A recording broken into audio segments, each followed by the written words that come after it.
Então, voltando aqui, para finalizar essa parte dos peixes, a fecundação, então, como eu estava falando, no caso dos condrictes, né, dos peixes cartilaginosos, vai ser uma fecundação interna. Ou seja, o animal vai introduzir um órgão específico para fazer a cópula, tá?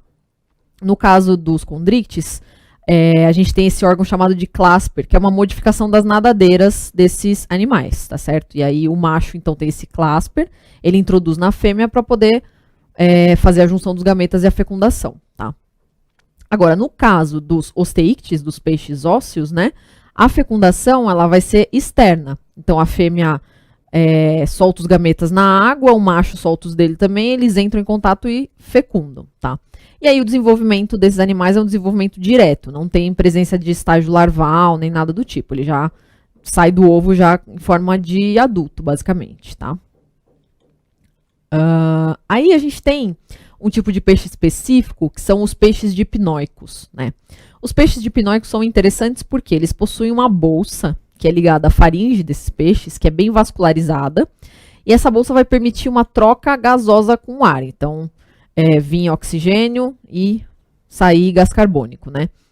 Atuando como um pulmão simplificado.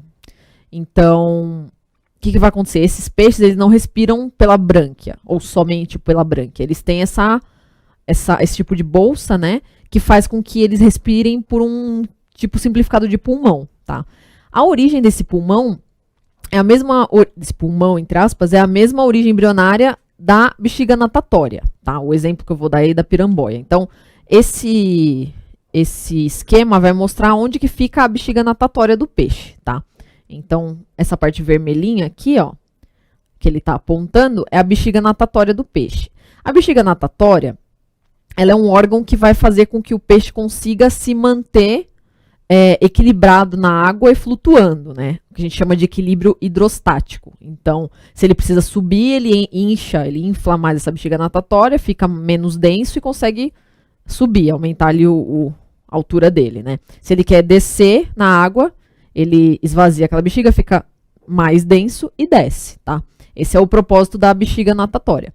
Então, no caso dos peixes dipnóicos, eles têm uma bolsa que tem a mesma origem embrionária dessa bexiga natatória, só que no caso deles, essa bolsa vai mudar um pouco de função. Então, ela vai servir mais para respiração, como se fosse um pulmão mais simples, tá certo? E aí, o exemplo desse tipo de peixe dipnóico é a piramboia. Então, quando tem uma seca, a piramboia consegue ficar na lama, sobrevivendo ali, por quê? Porque ela consegue respirar com esse pulmão simplificado, então ela consegue respirar fora da água, né? Diferente dos peixes que só usam as brânquias, tá certo? Aí vamos então para a segunda classe aí, né? Dos anfíbios, tá? Eu não classifico peixes como uma classe, porque vocês viram que está agrupando vários tipos diferentes de peixes, né? Tem tanto os osteíctes quanto os condrictes, tá? Agora, no caso dos anfíbios, existe realmente uma classe chamada de anfíbia, tá? Então, por isso que eu coloquei diferenciando aí. Então, qual que é a característica clássica dos anfíbios? Eles são animais que fazem transição entre água e ambiente terrestre, né? Então, entre a água doce e o ambiente terrestre, só que o ambiente terrestre, nesse caso, tem que ser úmido. Ele não pode ser um ambiente terrestre seco, porque senão o animal não consegue sobreviver também, tá? Quais são as inovações, se a gente comparar os anfíbios com os peixes, né? O coração dos anfíbios, os corações dos anfíbios vão ter 3 cavidades, então vai ser um pouquinho diferente dos peixes, né, que tinham só 2. Então, dos anfíbios vão ter 3, e isso é importante porque aumenta a eficiência no transporte do sangue. Mais pra frente eu vou falar um pouquinho com mais detalhe.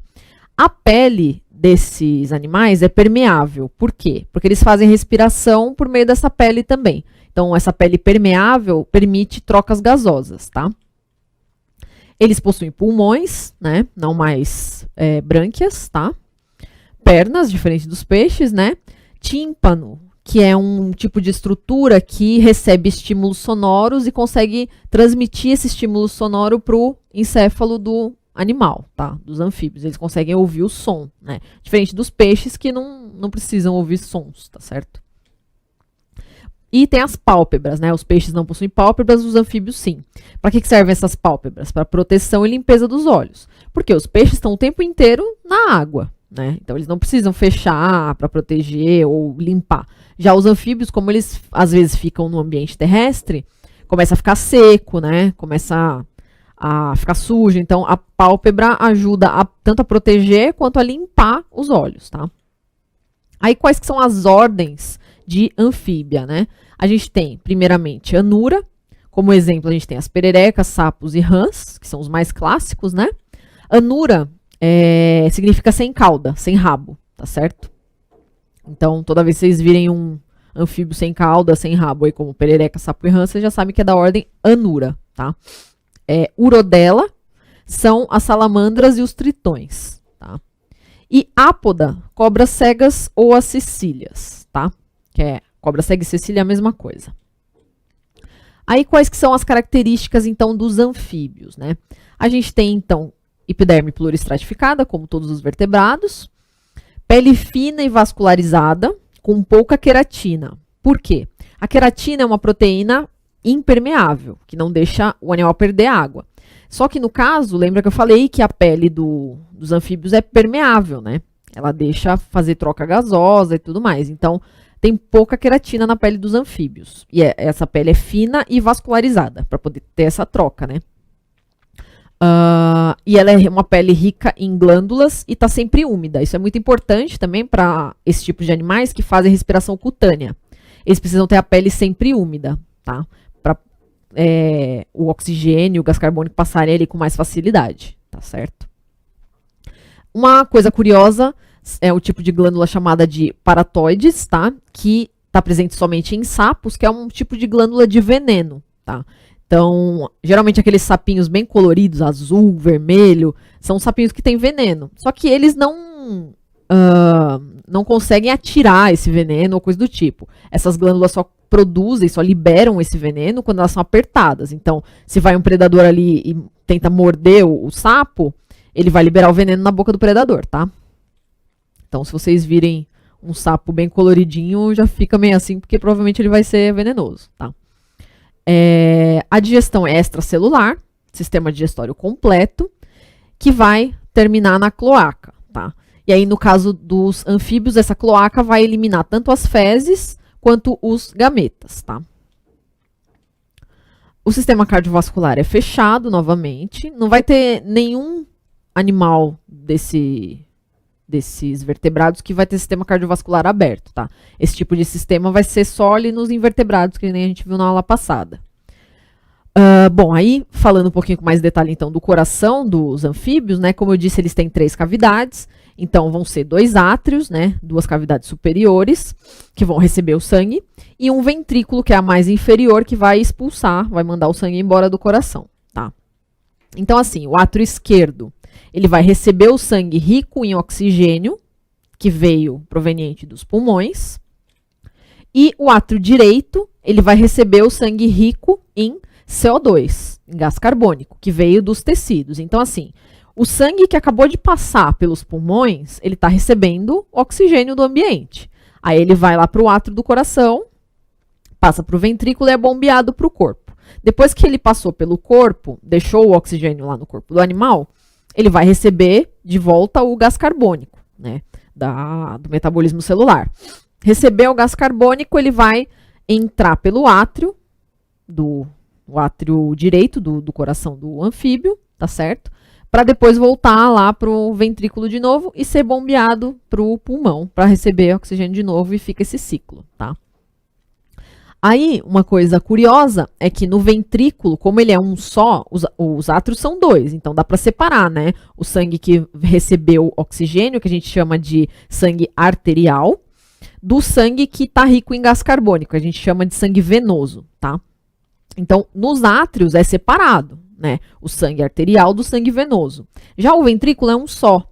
E o sangue vai passar por ali 2 vezes. Então, tem uma certa com o não oxigenado, tá? E aí, então, a partir do ventrículo, ele é bombeado tanto para os pulmões quanto para o resto do corpo, como eu tinha falado, tá? O tipo de respiração desses animais é a respiração. São vários tipos de respiração, né? A respiração cutânea, então feita pela pele. A respiração pulmonar, e tem um tipo curioso de respiração também chamado de bucofaringe. Como que é essa respiração bucofaríngea? Na mucosa da boca e da faringe desses animais, ela é bem vascularizada e ela consegue fazer essa troca gasosa, tá certo?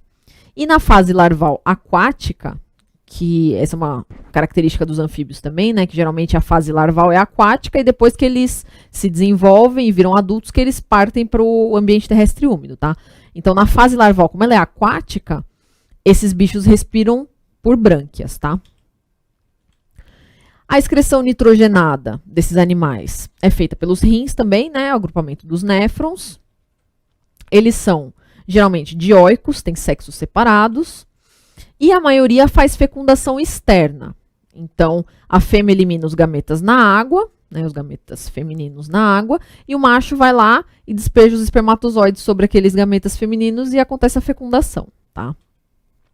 Aí o que acontece? Como eu falei, os embriões, eles são, o ovo eclode, né? E aí são originados as larvas aquáticas, e essas larvas, depois de sofrerem metamorfose, se transformam em adultos. Como é o caso, por exemplo, dos girinos, né? Que os girinos são as larvinhas de sapo, perereca, o que for. São larvinhas que possuem aquela cauda, né? Então eles estão na água ali nadando. Depois que eles sofrem metamorfose, essa cauda é regredida, então ela deixa de existir, e aparecem as patinhas, né? E aí se transforma em sapo, pererecas ou rãs, tá certo? Então depois que sofreu a metamorfose virou adulto, tá? Aí agora a gente vai então, terminando aí os anfíbios, a gente vai para outra classe, que é a classe dos répteis, né? Eu esqueci de mudar ali, mas não é mais anfíbios, é répteis, tá? Classe reptília. Então, o que a gente tem de diferença aí na classe dos répteis, né? A gente tem a conquista definitiva do ambiente terrestre, tá certo? Então, diferente ali dos anfíbios que precisavam ainda estar naquele terrestre úmido, a gente tem que os répteis conseguiram conquistar o ambiente terrestre definitivamente. Eles conseguem ficar na terra seca, tá? Bom, o que faz com que os répteis conquistem esse ambiente terrestre? Primeiramente, um pulmão com maior superfície de troca. Então, no caso dos anfíbios, eles já tinham pulmões, ok. Só que era um pulmão um pouco mais simplesinho, um tanto quanto pequeno. Não era uma superfície de troca tão grande quanto no caso dos répteis, tá? Então, aí, pulmões com maior superfície de troca, excreção de ácido úrico. Qual que é a diferença, então? Por que esse tipo de excreta é mais favorável ao ambiente terrestre? Porque esse tipo de excreta ele é pouco tóxico e ele requer, por ele ser pouco tóxico, ele requer pouca água para poder ser eliminado. Então, os répteis conseguem eliminar as excretas sem precisar estar em abundante ambiente aquático, como é o caso dos peixes, por exemplo, que eliminam amônia, precisam estar ali naquela água, né, toda em volta. No caso dos répteis, não é necessário. O ácido úrico consegue ser eliminado sem presença de tanta água, tá? A pele é impermeável, tá certo?